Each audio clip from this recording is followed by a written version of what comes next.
Magandang hapon, Life Novaliches. Maaari po ba tayong tumayo lahat? Yan. Yan. Sabihin nyo nga sa katabi nyo, magandang hapon dahil katabi kita ngayon. Yan. Yan. Sige po, let us pray muna. Father, thank you for this afternoon. Maraming salamat sa pag-iingat sa bawat isa, Lord, na safe kaming nakapunta rito. Panginoon, salamat po at bigyan mo kami ng kapanatagan ng loob upang mabigay po namin yung pinakamataas na papuri sa inyo ngayon, Panginoon. This we pray in Jesus' name. Amen. Before we start, I would like to share an story for you from John chapter 20, 26 to 29 from Pinoy version. Sabi dito, after 1 week, magkakasama ulit sila sa loob ng bahay, ang mga disciples at nandun si Thomas. Nakalak ang mga pinto, pero dumating si Jesus, tumayo siya sa gitna nila at sinabing, "Peace be with you." At sinabi niya kay Thomas, "Hawakan mo at tingnan mo ang mga kamay ko. Hawakan mo ang tagalirang ko.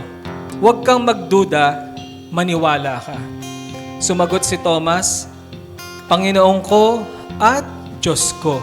Sinabi ni Jesus sa kanya, "Naniniwala ka ba kasi nakita mo ako?" Pinagpala ang mga naniniwala kahit di nila ako nakikita.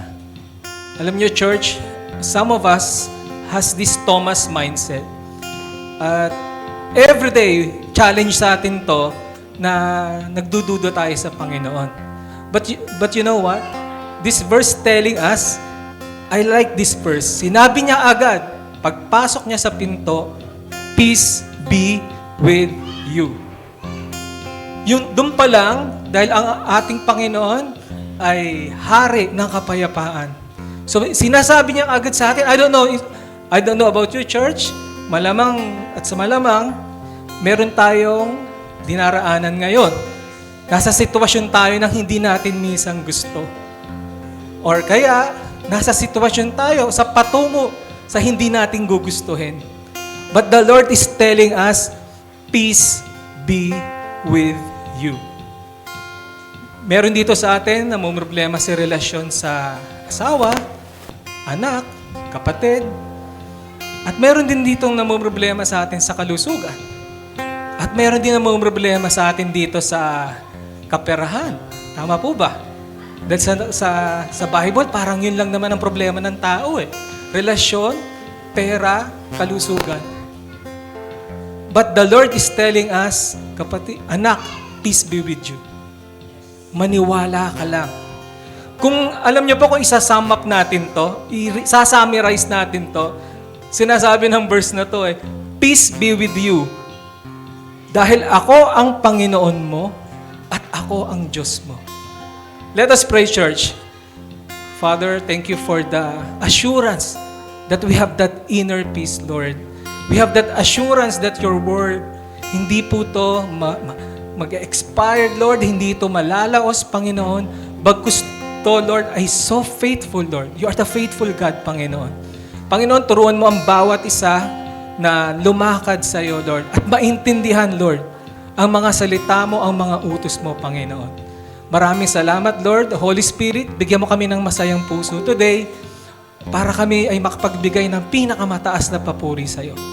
This we pray in Jesus' name. Amen. Tayo po ay magsama sa Diyos.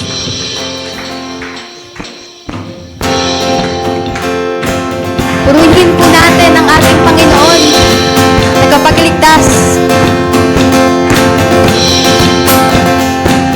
Awitan po natin siya, may kagalakan. Ngayon ay aahon, kakalimutan ang nakaraan. Dilim ng kahapon, sasandabi na at wakasan. At ang liwanag ng pag-ibig mo ay ilaw gabay sa pagbabanto. Awitin ang iyong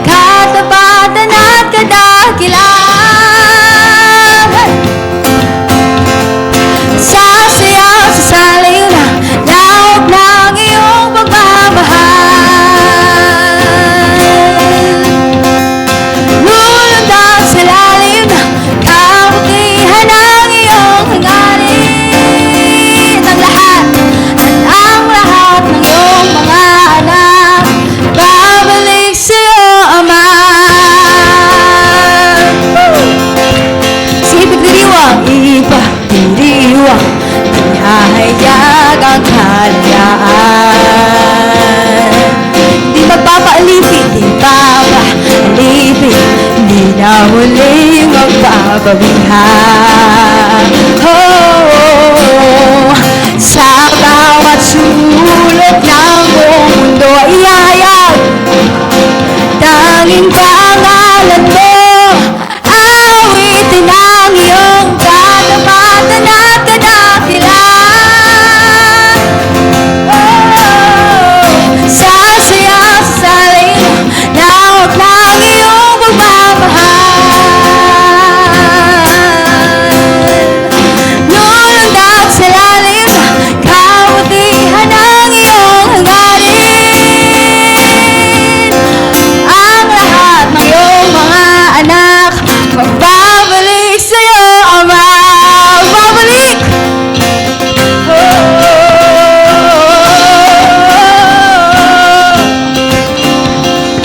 Babalik sa'yo, Ama.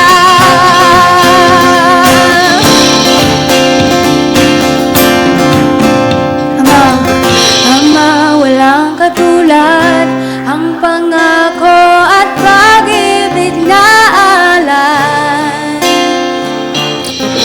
Jesus, ikaw ang daan, tanging katotohanan at buhay. Ama, walang katulad ang pangako at pag-ibig na alay.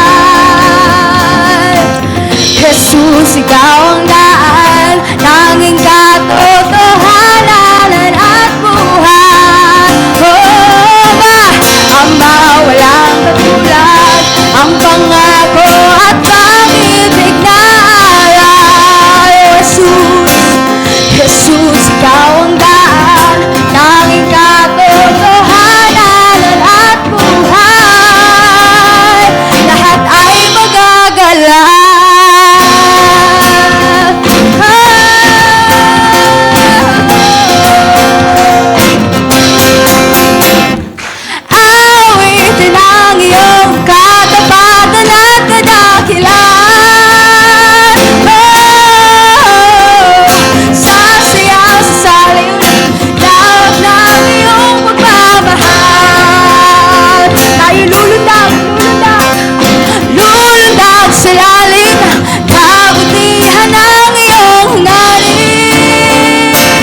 living Lord.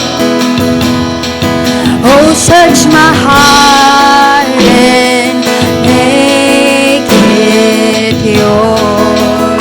Surrender, surrender to your will. Oh, oh, guided by your grace, enduring to see your glorious face. Jesus, my Savior, of my soul. Your sacrifice became like yours.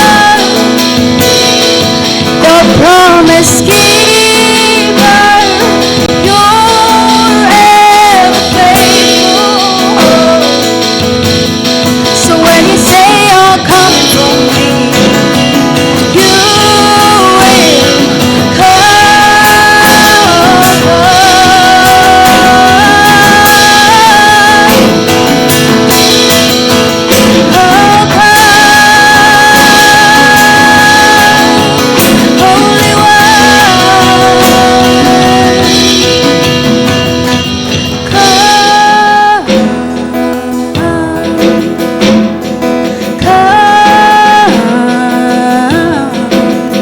precious one, Savior, come. Come on, let us invite His presence. Oh, come, precious one, Savior,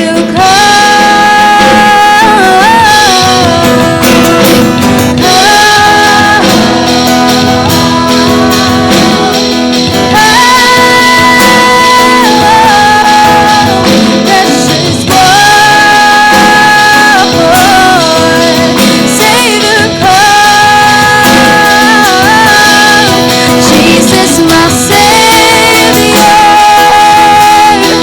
lover of my soul. Your sacrifice became like yours. The promise keeper, you're ever faithful. So when you say you're coming for me, so when you say you're coming for me, so when you say you're coming for me, you will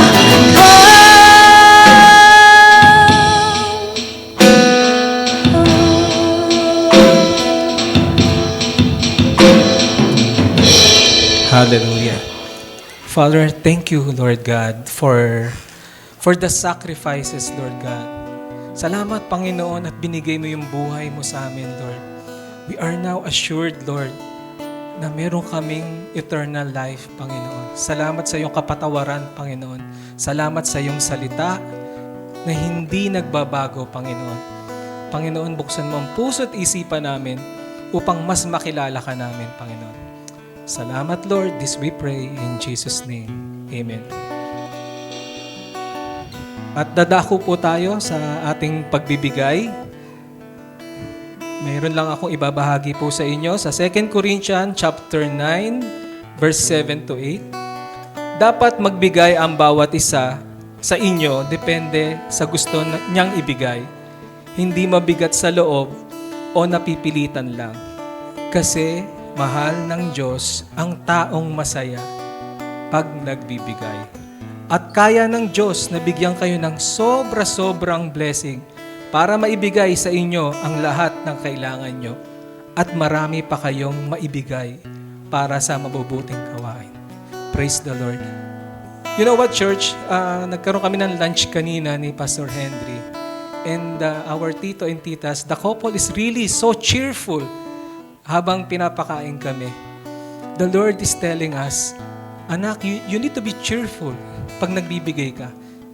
Di ba? Napakasarap magbigay, masarap tumanggap kapag yung nagbibigay ay nakangiti. Tingnan nyo nga po yung katabi nyo kung nakangiti. Baka nakasimangot siya. Nakangiti naman. Okay. So the Lord loved the cheerful giver. At ito po ay taos sa puso natin ang pagbibigay. Matutunan po natin yon sa tulong ng Panginoon na nakangiti tayong nagbibigay. Amen po ba? Amen. At as we give, we have this GCash sa screen, Paymaya, tama po ba? Paymaya. So we have all the access. Kaya wala kayong ligtas sa pagbibigay. Alam niyo po ba yun? Anyway, we have kids in the house, in the church. Nag-party in the house. So tayo po ay lay hands po natin ang ating second generation. Panginoon, napaka-importante sa iyo ng next generation, Lord. Lord, we ask for your guidance, for your protection, Lord, and for the wisdom, Panginoon, na ibibigay mo sa mga batang ito. Lord, also we pray for the wisdom ng mga teachers na magtuturo ng iyong salita para sila ay lumaki ng may takot at merong paniniwala sa iyo, Panginoon. Guide their hearts, Lord. Guide their thoughts. And, Panginoon, alagaan mo yung mga anak namin. Salamat po, Lord. In Jesus' name we pray. Amen. Let's continue to worship the Lord.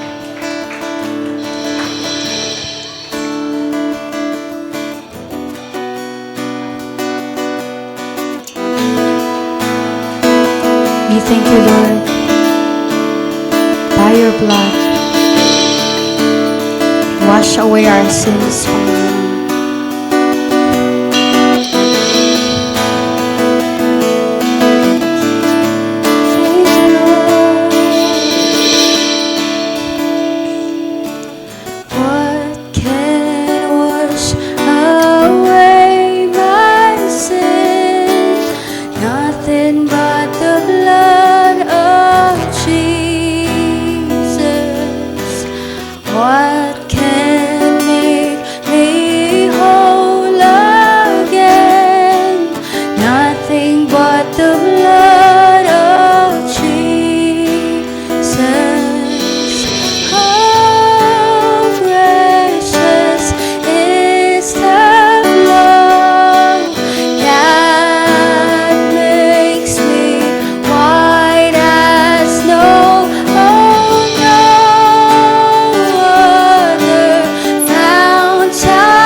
What can wash away my sin? Nothing but the blood of Jesus. What can make me whole again? Nothing, nothing, the blood of Jesus. For my pardon, for my pardon.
Nothing but the blood of Jesus.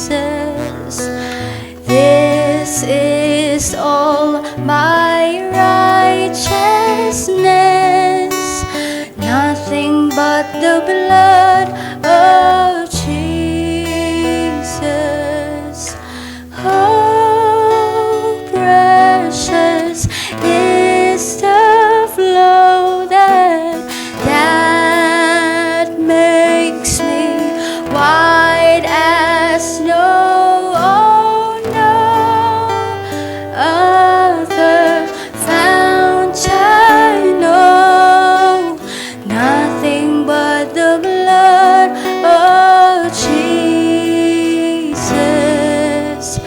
Nothing but the blood of Jesus. Nothing but the blood of Jesus.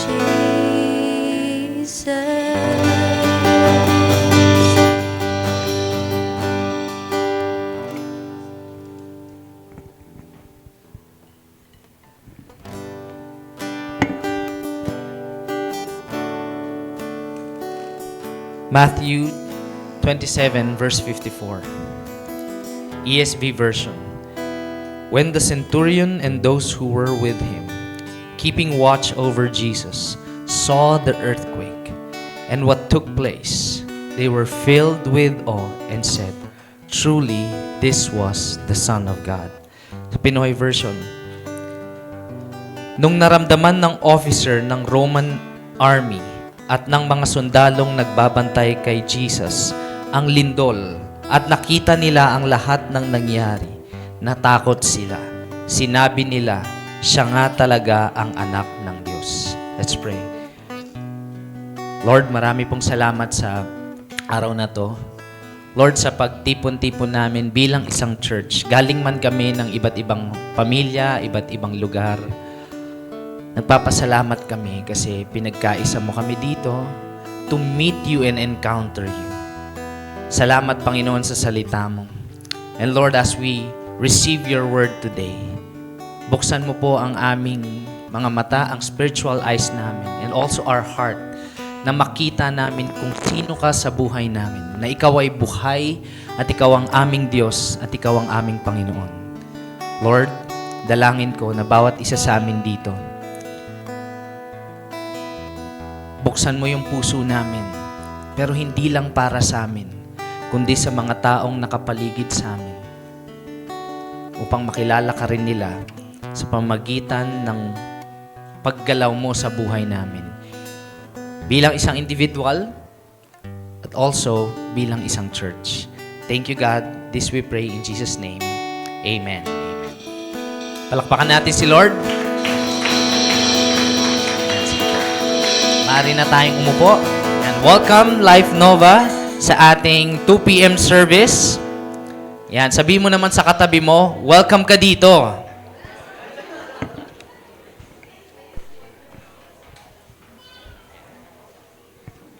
Okay. Alright, sige.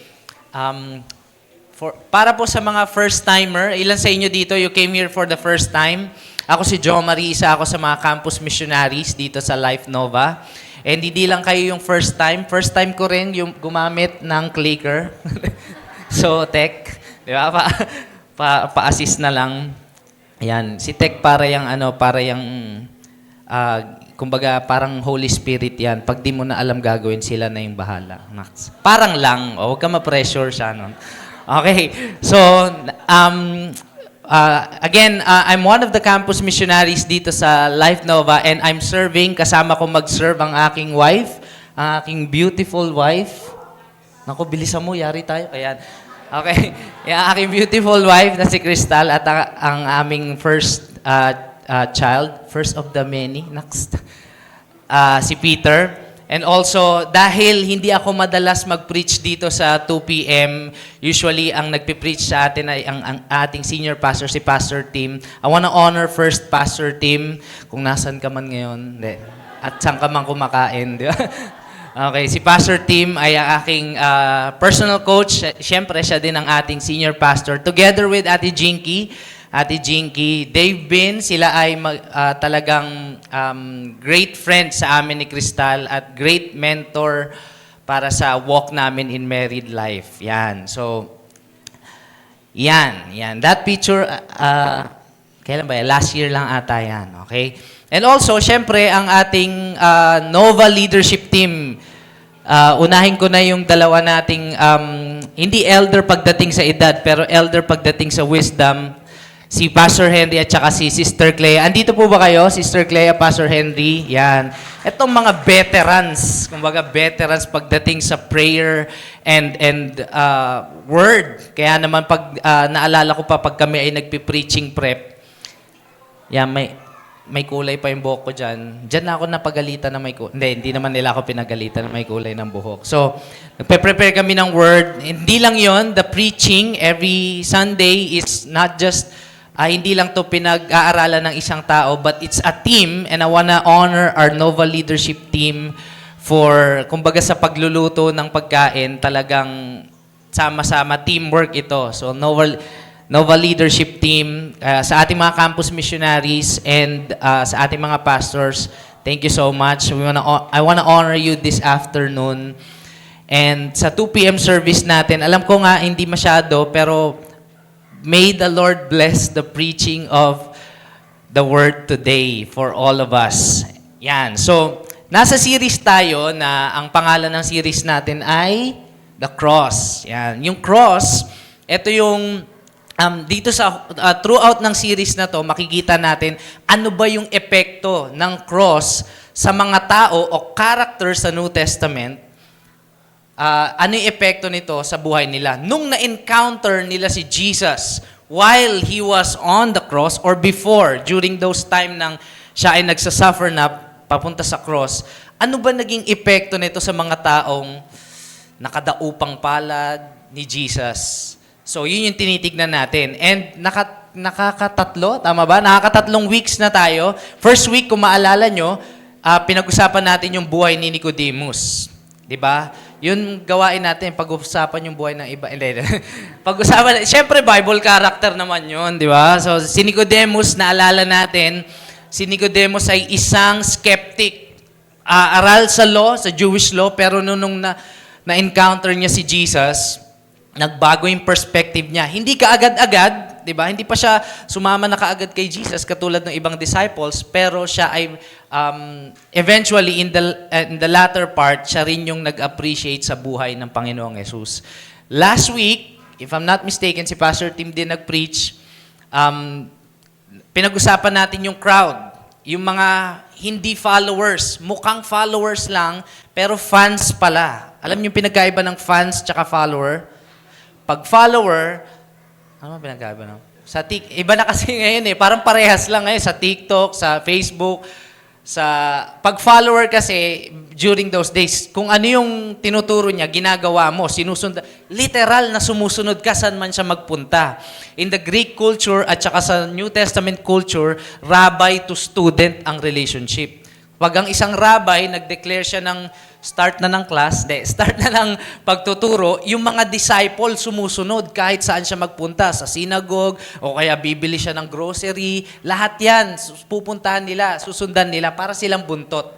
Ganon ang ang discipler, ang rabbi at saka disciple relationship noon. Ngayon kasi pag sinabing follower, medyo ano na ngayon like mo lang yung page, di ba? Kapag may magandang sinabi, yung fina-follow mo na prominent people, ko-comment ka, ayos, di ba? Great. O kaya kung ano-ano lang. Hindi ganun yung dating pag-follow. So, nakita natin last week na meron palang mga followers si Jesus na nung nagturo na si Jesus ng hard teaching tungkol sa sacrifice niya on the cross, ang dami nang umayaw. And sa series natin, yun ay yung crowd. Kasama din doon sa crowd yung mga chief priest na naalala nyo yun, nagbatikos sa kanya, ng insulto sa kanya, at kasama din yung mga soldiers na persecute sa kanya.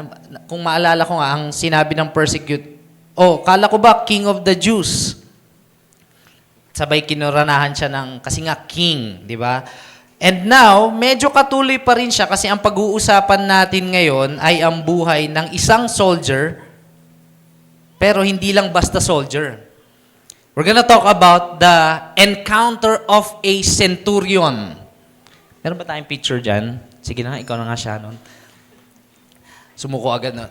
Centurion. Pag sinabing centurion, Roman soldier din siya, pero from the word cent, centavo or meaning 100, leader to ng 100 soldier. Imagine, ilan tayo lahat dito? Siguro yung seating capacity natin, 100. And a Roman soldier, Roman army leader called centurion, ito yung naka-encounter kay Jesus habang si Jesus ay nakapako sa cross. In Roman times, ang isang centurion, at least 80. List na yon. Tamad na siya noon pag hindi siya, nag-lead siya ng 80. Tamad na siya noon. Pero marami, hundreds ang nililid niya. At etong mga centurion na ito, ang nag-oversee, isang centurion ang nag-oversee ng crucifixion process kay Jesus. Mula sa nung siya ay piniphysical torture, physical na, torture pa, no? Torture at torment hanggang sa ipako siya sa cross at yung mga kasamang Roman soldiers, lahat yon under niya. Kumbaga, batak to sa battle. Experience. Actually, hindi ka nga makakapasok sa ranks ng centurion kapag hindi ka marunong magbasa at magsulat. Kasi magre-receive sila ng orders mula sa mas mataas na official, tapos sila din mag-execute ng command sa mga epic, sa mga sa mga ano lang, low ranks. Yan, low ranks lang ng soldiers, Roman soldier. Yan, and meron silang leadership, management, and command and authority. Hindi lang ito yung authority, patakda na, hindi lang yon. Buhatin mo yan. I-imagine mo ang isang Jewish slave o Jewish people na kinakawawa nila. Yung mga Jewish people nga, takot na sila sa Roman soldier. Ano pa yung centurion?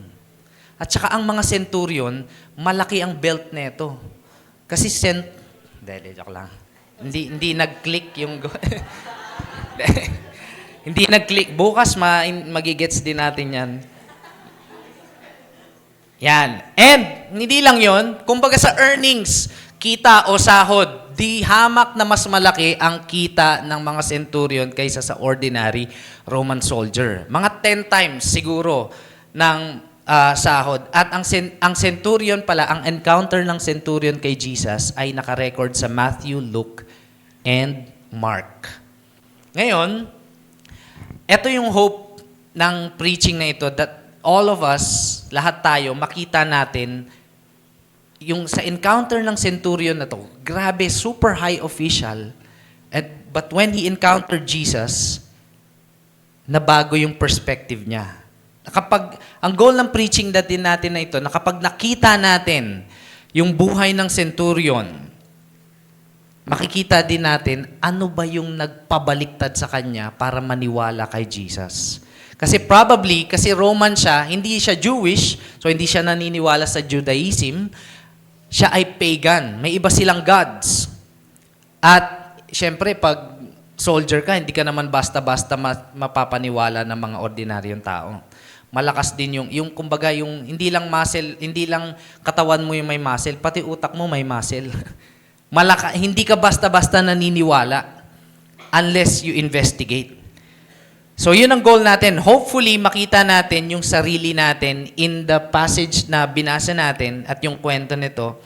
And makita natin in our lives how a person does not believe, does not know God, does not know Jesus, praise Jesus, worship Him, and believe Him. Yan. So, balik tayo sa verse. Tignan natin yung verse natin. Nung naramdaman ng officer ng Roman army, wala kasing Tagalog ng centurion eh. Siguro, siguro to? Ano ba Tagalog na centurion? Mahirap eh. Siguro sa Mobile Legends, meron ba nagmong Mobile Legends dito? Ayan. Siguro mga epic pa lang. Ganun. Hindi, Roman army at ng mga sundalong nagbabantay. So, hindi lang siya mag-isa. Nakapako na si Jesus, at nandun na si John, si Mary, at isa pang Mary. Tapos, nandun din yung mga chief priest na bumabatikos, mga narinig natin last week. And also, yung centurion at yung mga kasama niya, mga alipores niya. Nagbabantay kay Jesus, kay Jesus. Nakita nila, naramdaman nila yung lindol at nakita nila ang lahat ng nangyari. Natakot sila. Sabi ko nga kanina, etong mga soldier na to, lalo na centurion, batak to sa digmaan. Anong ikakatakot mo? Ang dami mo ng experience. Ang dami mo nang nakitang pugutan ng ulo, talsikan ng dugo, di ba? Balyahan, tapos natakot ka pa. Ano itong nakakatakot na ito? And kung makikita natin sa original, sa English, can you flash yung English? Yung pulang slide. Yan. When the centurion and those who were with him keeping watch over Jesus saw the earthquake and what took place sa lahat ng nangyari, they were filled. Hindi lang sila natakot, ito yung translation ng English, hindi lang sila natakot, punong-puno sila ng takot. Nangangatog na, yumuyupi na yung tuhod. Nung nakita nila yung lindol, what took place, mga nangyari, habang nakapako si Jesus. Bago tayo pumunta, ano ba yung nangyari? Ba't sila ganun katakot, takot na takot? Bago tayo pumunta doon, sa original English standard version, they were they were filled with awe, o yung fear. Takot, fear. Sa Greek, dito natin kinuha yung salitang phobia. Ang translation talaga ng takot ay phobeo. Ilan sa inyo meron kayong phobia sa ipis? Yung misis ko, pag may ipis sa bahay, kasi hindi ako naglilinis eh. Pag may ipis sa bahay, talagang, ay! Yung tili niya sa akin, nung gwapong-gwapo siya, at yung tili niya sa ipis, parehas lang. Ilan sa inyo dito meron kayong phobia sa matataas na lugar? Sa heights. Mga ayaw sumama sa rides. Ano, sama ka? Hindi, kayo na lang. Hindi, kasi o ilan sa inyo dito meron kayong phobia sa masikip na lugar? Masikip na lugar. Kunwari, elevator pang isang tao lang, may operator ka pang kasama. May stroller ka pa, no? Experience. Ilan sa inyo dito may phobia kayo sa bayarin? yan. Pag nandyan na yung due date, no? Due date at saka disconnection notice, nakaka-phobia na yan. So, doon natin kinuha yung salitang phobia, doon sa salitang Greek na phobeo. Ngayon, in terms of that scenario, hindi lang yun phobia. It's something, a fear na connected kapag naka-encounter ka ng divine presence. Fear. Actually, itong salitang din to, ang ginamit ng writer na si Matthew nung kinukwento niya yung nagpakalma si Jesus ng storm. And they were filled with fear. Phobeo. Yan din yung salitang fear na ginamit ng si Jesus ay yung mga disciples tumawid na sa kabilang part ng dalampasigan, tas sobrang dilim, wala pang kuryente noon, nakita nila si Jesus lumulutang. Kala nila multo. Yan din yung, kala nila ghost. Ilan sa inyo nakakita na kayo ng ghost? Ilan sa inyo nag-ghost na kayo? Mga single men and women natin, hindi pa kami nakita ng ghost. Fear, sa word na yan, it has something to do with a person na nararamdaman niya kapag naka-encounter siya ng divine presence. In the same way, yung mga sundalong yan, kasama ng centurion, naka-encounter sila ng divine presence. At balik tayo sa, ano ba yung sinasabi dun sa verse na nung nakita nila yung mga nangyari? Kasi naramdaman daw nila yung lindol, pero hindi lang yon. Hindi lang sila nakaramdam ng lindol. May mga nakita sila na mga nangyari. Balikan natin sa Matthew,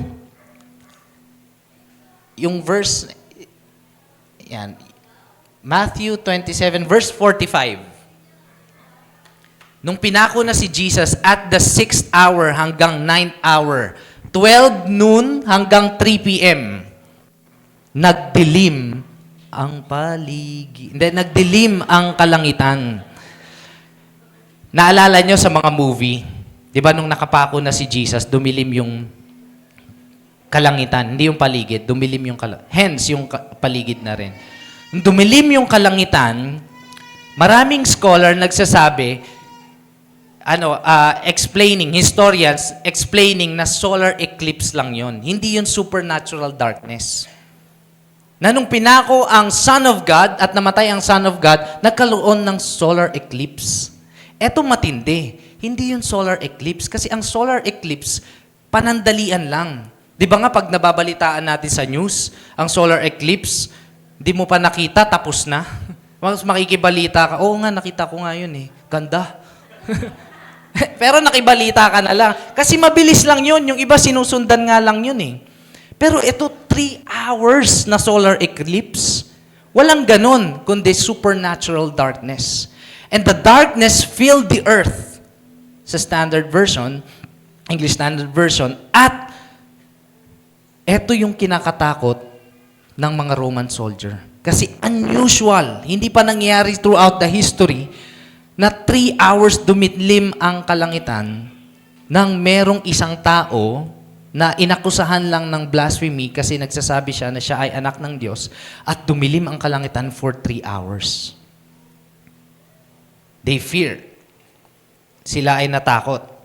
And throughout sa theme ng buong Old Testament and New Testament, pag sinabing darkness, pag may nangyayaring ganong darkness, it speaks of God's judgment. Remember the time nang si Moses nakipag-showdown sa mga magicians ng Egypt? 'Di ba, ang boss nila si Pharaoh. Bossing, paano ba natin papahiyain to si Moses? Si Moses, through the power of God, nag-send ng 10 plagues. At yung ikasyam na plague ay the plague of darkness, which covered the whole, yung lupain, at hindi nila yon actually, yung 10 nga, hindi nila malabanan. Isa lang yon. And this darkness talks about God's judgment sa Old Testament at sa New Testament. Wala silang, anong tawag dito? Yung mga Roman soldier, pati yung mga chief priest, pati yung mga crowd na alam natin na nandun din, although nakikita nila yung ganong, actually yung crowd at saka yung mga chief priest, alam nila yung prophecy tungkol doon. Pero itong mga Roman soldier kasi na ito, hindi naman sila Jewish. Darkness. And ang supernatural darkness in their time talks about kung ano yung nangyayari sa paligid, meron yung kinalaman sa spiritual. And I want to talk about, kasi maraming pwedeng pag-focusan yung text na binasa natin. Pero nung sila ay natakot, naka-encounter sila ng lindol at naka-encounter sila ng supernatural darkness. Which means to say, if translates to our modern day, kung sila noon merong tinapos ni Jesus sa cross, ay isa yung senyales ng judgment, at tinapos yun ni Jesus sa cross, meron ding spiritual darkness sa atin. At ano yun? Yun ay ang nagkukos sa atin na mag-sin, at syempre, for the wages of sin ay kamatayan. So, bawat isa sa atin dito, meron tayong spiritual darkness. Na syempre, fast forward, in-end din yun ni Jesus. Pero let's talk about another darkness, not supernatural, but the spiritual darkness sa buhay natin. Which is sin. Kasalanan. Which is, tinapos din ni Jesus. Pero alam nyo, hindi ba kadalasan pag tayo ay nagkakasala, parang hindi natin maramdaman yung presence ni God? Oh, kunwari, papasok ka ng church. Oh, kamusta? Hindi mo alam kung anong response. O kaya mag-worship ka, hindi mo maitaas yung kamay mo kasi may hawak. Hindi mo, mabigat sa pakiramdam. Meron kang spiritual darkness. O sa mga nagsiserve, ilan sa inyo dito naranasan nyo na mag-volunteer? Okay, goods. Ilan sa inyo dito naranasan nyo na mag-volunteer na mabigat yung loob nyo kasi alam nyong hindi kayo okay ni God? Spiritual darkness. And last week, nakita din natin yung spiritual darkness na mga nandun sa event ng cross. Ano yun? Spiritual darkness nila is, nung time na si Jesus yung pinako sa cross, may mga dumaan, I think it's can you flash Matthew 39? Yan, ininsulto siya ng mga dumadaan. Take note ito yung mga pinakain ni Jesus ng tinapay, unli bread. Pero ininsulto siya, ito yung sinabi, pailing-iling. Ganon. Nilang sinabi kay Jesus, ha! Sabi mo, gigibain mo ang templo at itatayo mo ulit sa loob ng 3 araw? Meron pa yung chorus eh. Ayan. Bakit di mo iligtas ang sarili mo ngayon at kung ikaw ang anak ng Diyos, bumaba ka dyan sa krus. Minamak nila si God, minamak nila si Jesus, and that is their spiritual darkness. Sila na pinapakain, alam nila na pinakain sila ng Panginoong Hesus, hinil yung mga sakit nila, pinalayas yung mga demonyo sa kanila, pero meron silang spiritual darkness at hindi nila makita kung sino si Jesus na nakapako sa krus. Yan ang kanilang spiritual darkness. And sa atin din, meron din tayo, ibang form nga lang, di ba? Kapag tayo ay nagkakasala, parang malayo si God sa atin. In fact, minsan pa nga, hindi natin nakikita yung galaw ng Panginoon. Ang nakikita lang natin, either tayo ay condemned or tayo ay parang ma-pride na hindi, okay lang yun, naintindihan yun ni God.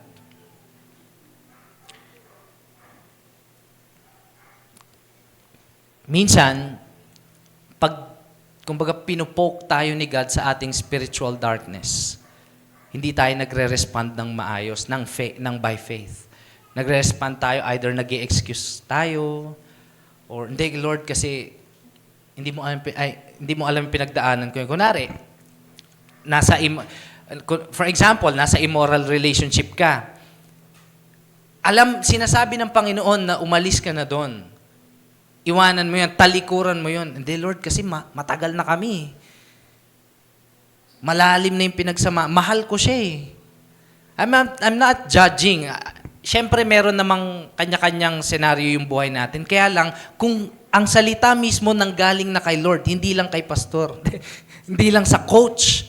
Kung nanggaling na mismo kay Lord, nag-pray ka, at itong binigay na answer sa'yo ni Lord, talikuran mo yan. In the same way, yung mga nagmamak kay God, kilala nila si Jesus, alam nila yung mga powers ni Jesus, pero hindi pa rin sila naniniwala. Ganon din yung mga chief priests and teachers of the law. Sabi ano sabi dyan? Yan, ininsulto din nila. Niligtas niya ang mga ibang tao pero hindi niya maligtas ang sarili niya. Di ba hari siya ng Israel? Kung makakababa siya ngayon sa krus, maniniwala kami sa Kanya. Tignan mo yung ganyang form ng sentence.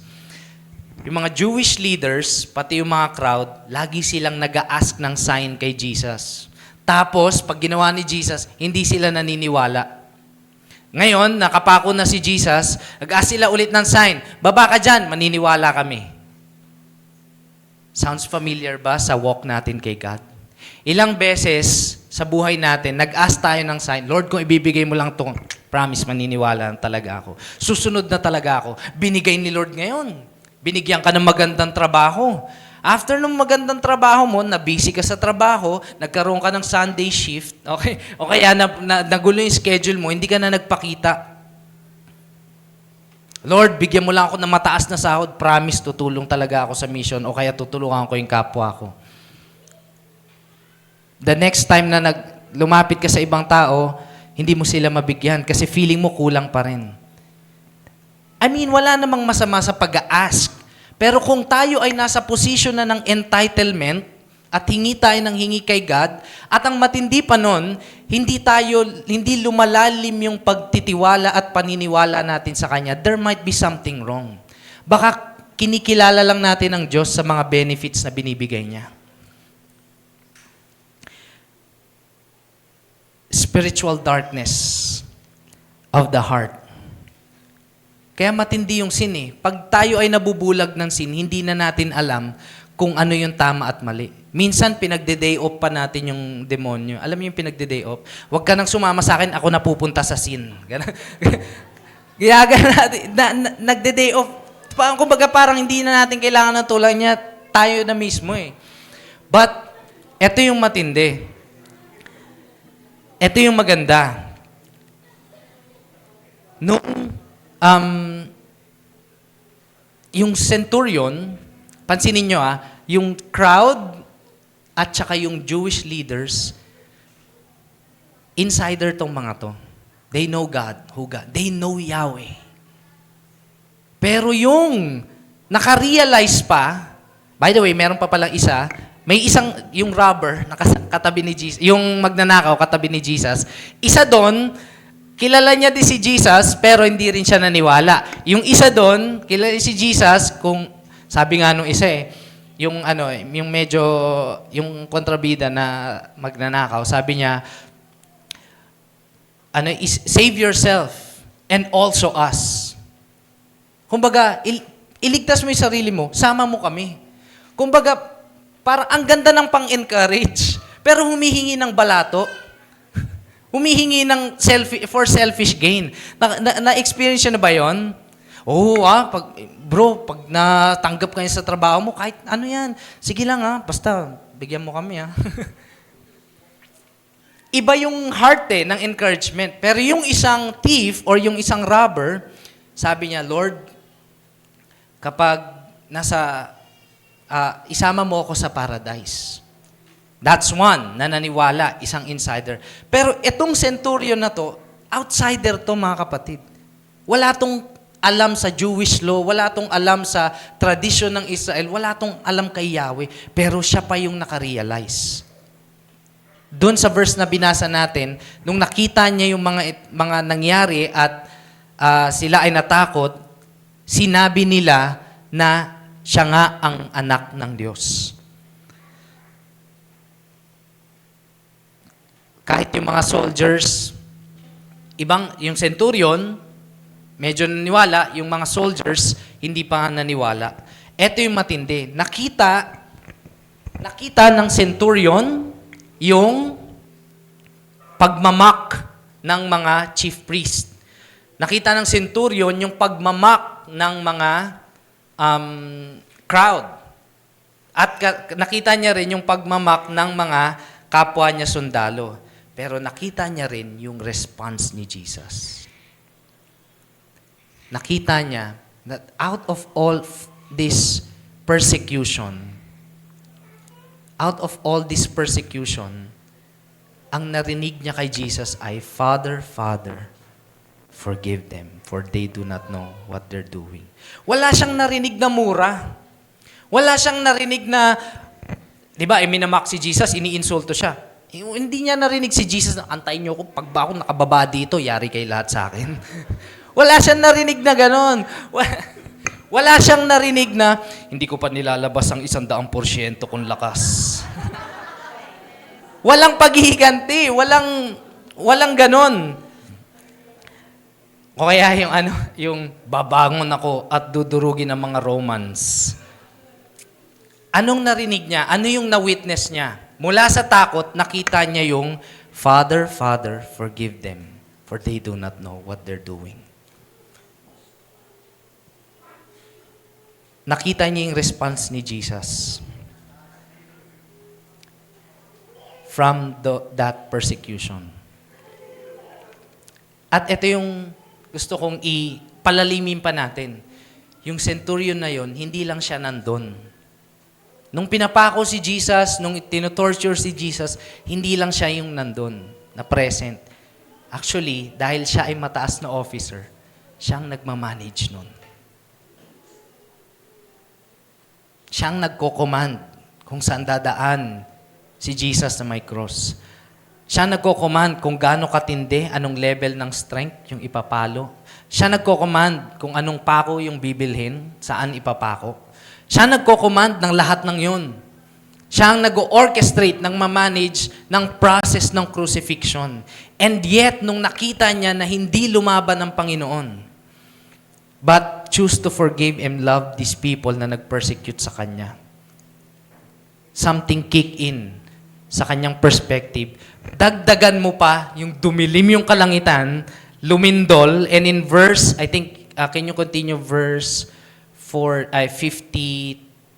Biglang napunit ang kortina ng temple, the Jewish temple, pero short explanation lang, I'm not gonna go there, pero sa ibang preaching, yung temple na yan ang naghahati sa Holy of Holies pagdating sa worship ng mga Jews. Ibig sabihin, may isang place sa Jewish temple na pinaka-holy, walang makakapasok. Nandun yung presensya ni God. Tapos nahati ng kortina, mga nag-aalay, mga priest, mga sangkatauhan. Napunit yon mula taas hanggang baba. Hindi dahan-dahan, isahan. Lumindol at nabiyak ang mga bato. Anong ibig sabihin nito?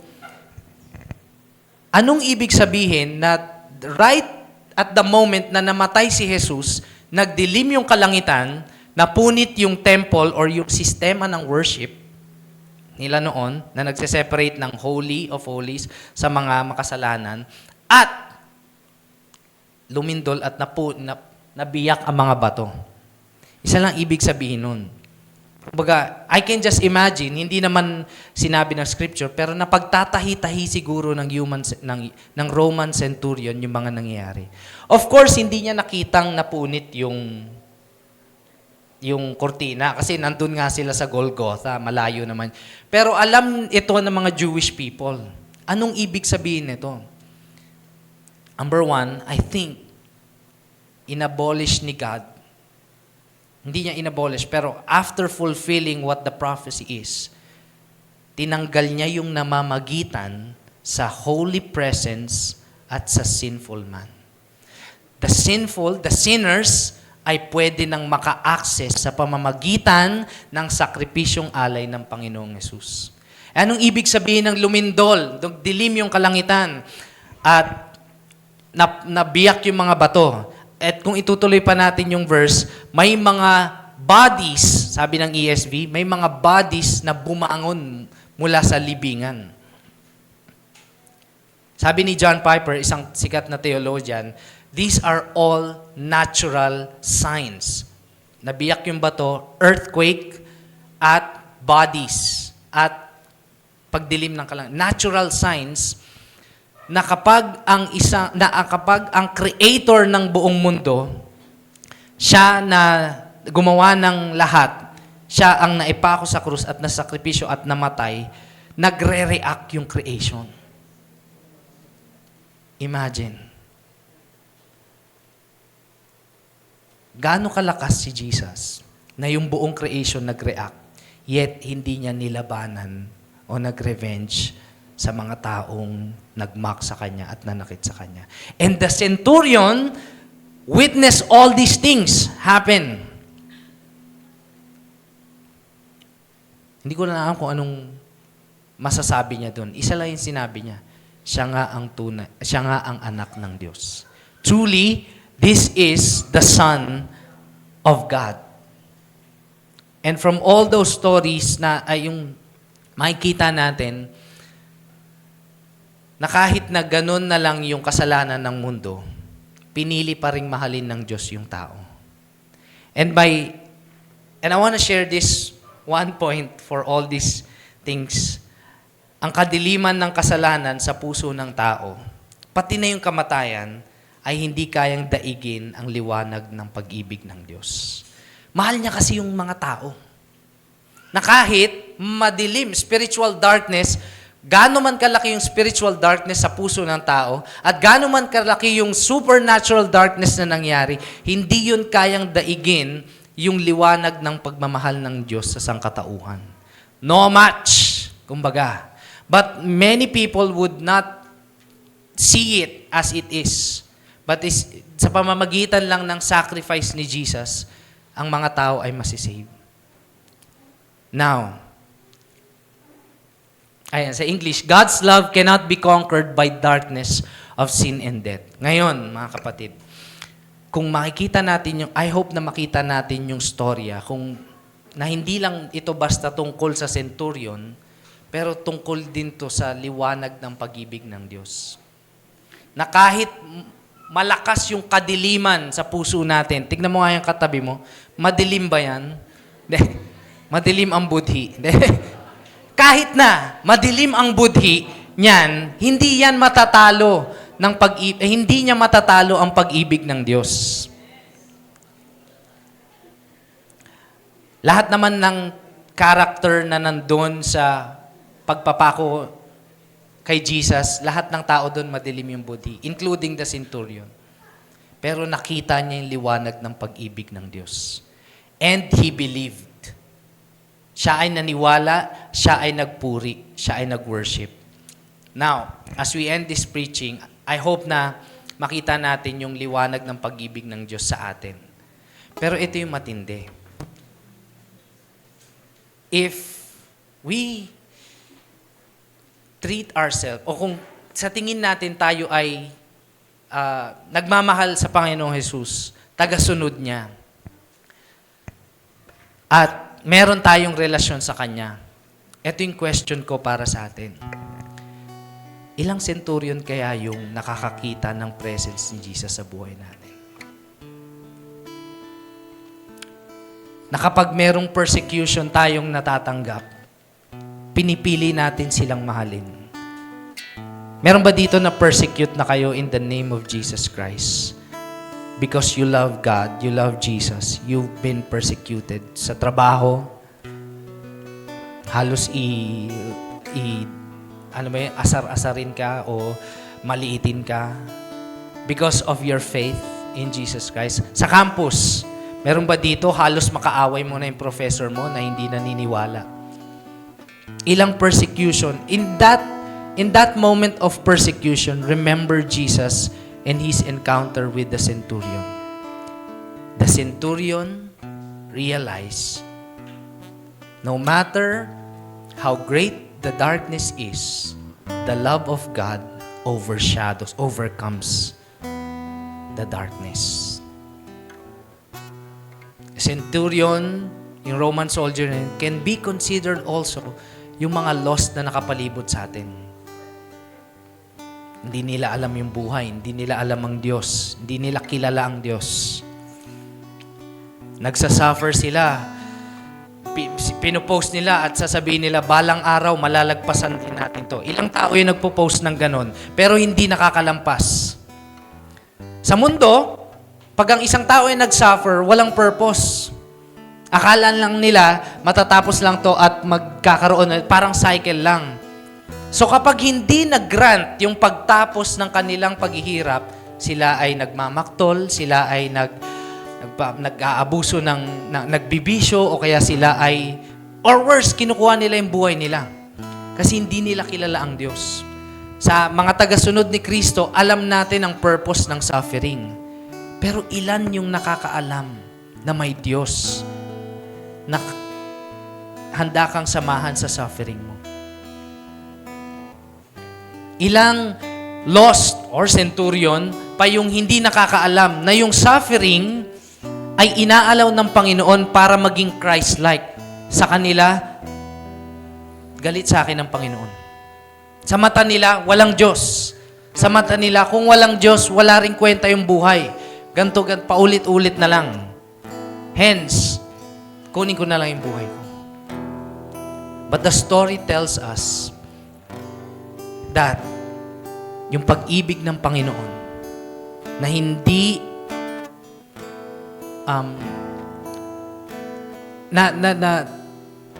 kayang talunin yung kadiliman ng nasa puso ng tao, ng taong nagpe-persecute.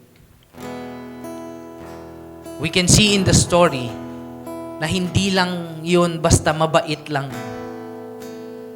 In fact, imagine natin, just think of this. nung si Jesus ay nasa cross, paano kung bumaba siya? Paano kung pinili niyang wag na lang? Eh di wala tayong lahat kaligtasan. Even the whole world, the spiritual and supernatural darkness would continue all over. And everyone would receive God's wrath. But because Jesus chose to forgive them and continued His mission on the cross, we are all saved. Lahat ng naniniwala ay may kaligtasan. At marami pang tao ang hindi naniniwala sa Kanya. Pwede tayong maging chief priest na lagi na lang nagrereklamo at nagdedemand kay Lord. At makikita yun ng mga centurion sa labas. Or pwede tayong maging Jesus na kahit alipustahin tayo ng mundo, we choose to forgive Him. Because that's the love of God. Sabi ng Romans chapter 5 verse 8 sa atin. Pero hopefully nakita nila at nakita natin ng Diyos kung gaano niya tayo kamahal. Mga makasalanan pa tayo nung namatay si Christ para sa atin. Let's all stand and pray. Now, ito yung mga pagpe-pray natin. I was asking God, Lord, para sa amin na nandito sa church, ano po yung message ng passage na ito, and ano po yung dapat naming ipag-pray bilang isang church? We're gonna pray for, unang-una, makita natin si Jesus sa buhay natin. Kung yung journey natin ay naging malabo yung relationship natin kay Lord, it's time that we go back and see, Lord, what are you doing in my life? Ano ba yung ginagawa mo? And if God would say, marami kang mga bagay na nakaharang kaya hindi mo ko makita. I pray, we all pray na masurrender natin to sa paanan ng cross. So that yung relationship natin sa Kanya, mas makilala pa natin siya. At alam nyo, pag mas nakikilala natin ang isang tao, lalo na si God, mas natututunan natin siyang mahalin. Hindi kasi tayo pwedeng magmahal ng di natin kilala eh. Tama? So that's our prayer, that we will know Jesus even more this year. Kaya nga ang ganda ng series natin, The Cross. And also, we would repent on the things that hinder us, na pinipili natin pero nakakasagapan para sa relationship natin sa Kanya. And finally, pag-pray natin sa lahat ng mga centurion o lost people na nasa labas, gamitin ni Lord yung buhay natin para makilala nila ang Panginoong Yesus. Bow our heads and let's pray. Lord Jesus, nalaman namin, nakita namin yung ginawa mo sa cross nung time na na-encounter mo yung centurion. Salamat kasi hindi ka sumuko at hindi ka naghiganti. Salamat kasi pinaglaban mo ang sangkatauhan at kami na nandito sa 21st century. Salamat kasi hindi ka sumuko at pinagpatuloy mo kahit na ikaw yung lugi. Panginoon, patawarin mo kami.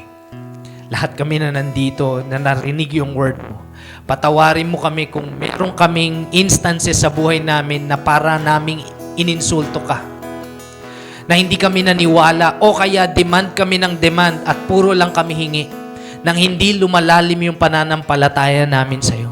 Patawarin mo kami, Lord, kung minsan hindi ka namin o madalas hindi ka namin pinapansin at inuuna namin yung mga bagay na akala namin mahalaga pero nagpapalayo na pala sa iyo. Patawarin mo kami kung may mga oras na mukha na kaming lost, na hindi na ma-distinguish kung lost ba kami o follower. Patawarin mo kami, Lord. And dahil doon, yung mga lost, hindi makapaniwala sa iyo dahil sa buhay din namin na lost. Patawarin mo kami, Lord. Panginoon, ngayong hapon na ito, nagpapakumbaba kami. Kailangan ka po namin sa buhay namin. Kung wala ka, wala rin kami. Kung wala ka, walang kwenta yung buhay namin. Pero salamat, Lord Jesus. But because of your sacrifice on the cross, we have this assurance na mahal mo kami. Na walang makakapaghiwalay ng pagmamahal mo sa amin. Neither height nor depth, nor anything else in creation. Nor yung mga kinakatakot namin, hindi yon kayang ipaghiwalay. Walang makakatalo, Panginoon, sa liwanag ng pag-ibig mo. And so today, Lord God, as we worship you, we give our all hearts. At itong worship namin ay ang paraan namin ng taos-pusong pasasalamat. Sino ba kami para pag-alayan mo ng buhay? And also, Lord, once in our life, lost din kami.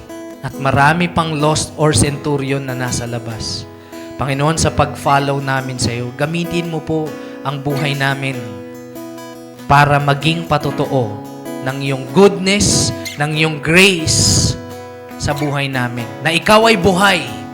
Para sa mga taong hindi naniwala na ikaw ay nag-i-exist, makita nila ang pagmamahal mo sa amin.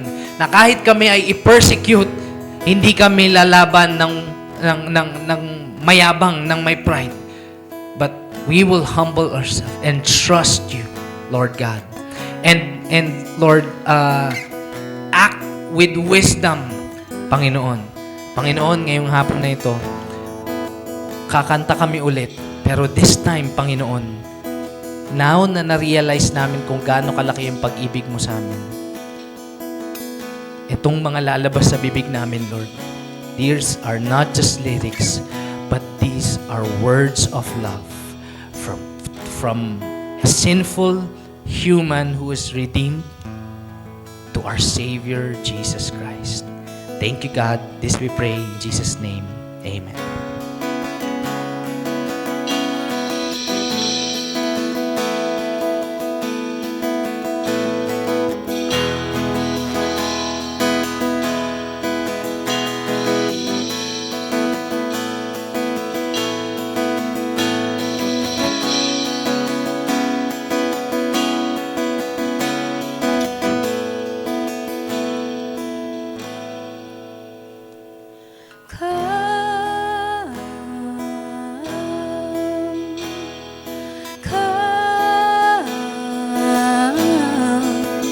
Precious one, Savior, come,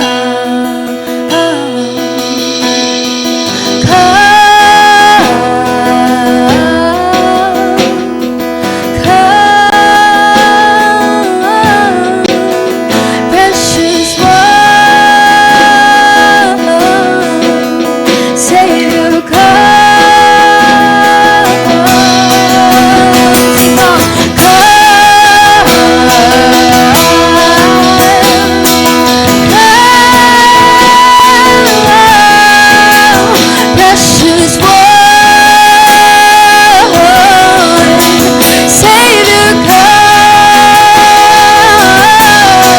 Jesus, my Savior, lover of my soul, your sacrifice became my cure. The promise keeper, you're ever faithful. So when you say you're coming for me, sing when you say. So when you say you're coming for me, so when you say you're coming for me, you will come.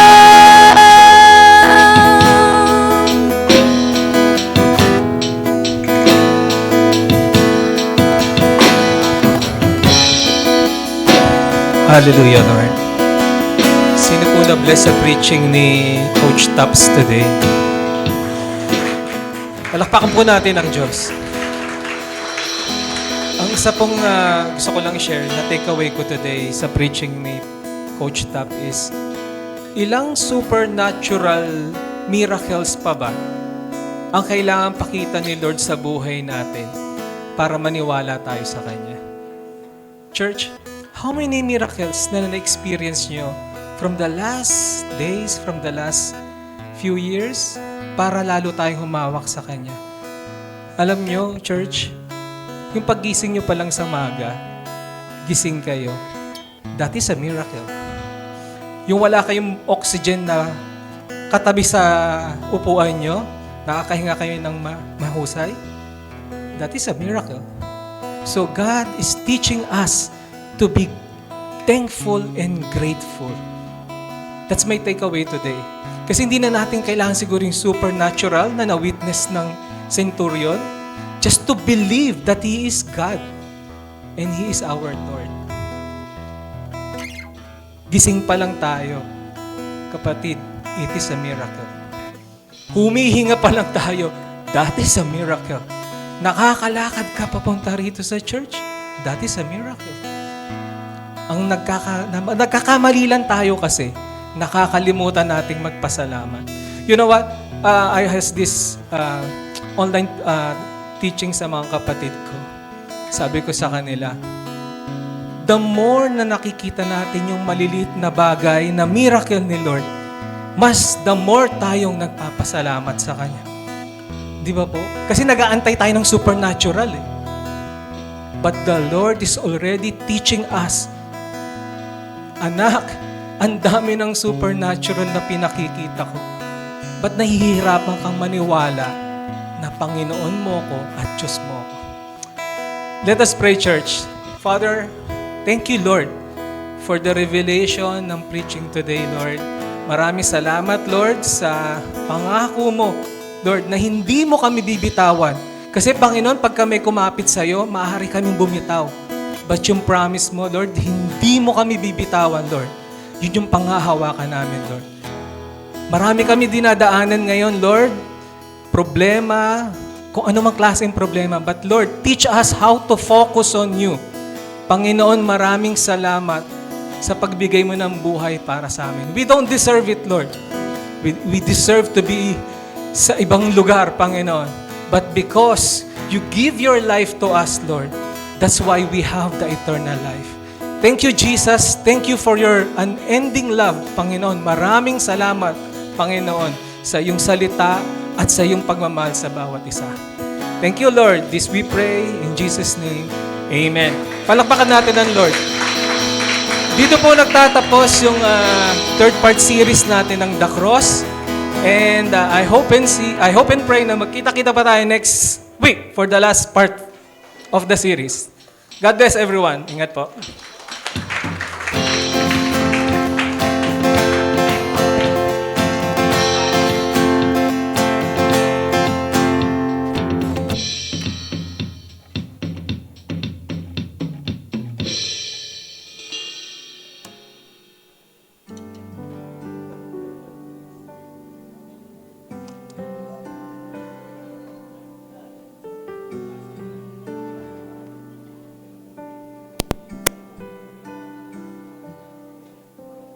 Kaya ko bang ibigay ang lahat kung sa sarili hindi na sapat?